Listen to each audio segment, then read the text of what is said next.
खुलुमबाय, आं उदांस्रि मुसाहारि। बड'लेण्ड बुब्लिनि जानानै बयखौबो बरायना लाबाय। दिनै 11 नभेम्बर 2024। नोंथांमोननो बड'लेण्ड बुब्लिया दिनैनि साना मा मानि थाखाय मिथिजायो एबा दिनैनि सानाव मा हाबाफारि फालिनाय जायो, नोंथांमोननो फारि फारि बड'लेण्ड बुब्लिया फोरमायगोन। दिनैनि सानखौ नेशनेल इडुकेसन डे महरै फालिनाय जायो।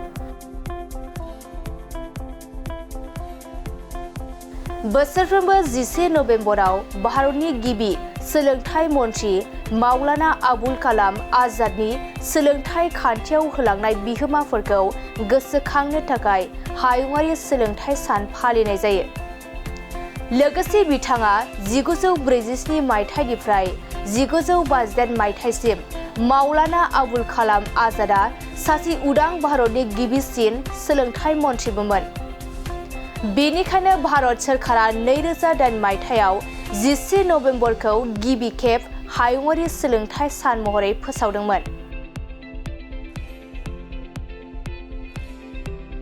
बेनि अनगायैबो दिनैनि सानखौ आर्मिस्टिस डे,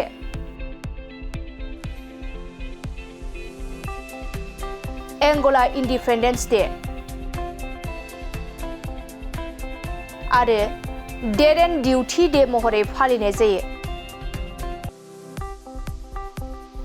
नोंथांमोननो बड'लेण्ड बुब्लिया दिनैनि सानाव मा हाबाफारिजों मिथिजायो आरो मा हाबाफारिखौ फालिनाय जायो फोरमायबाय।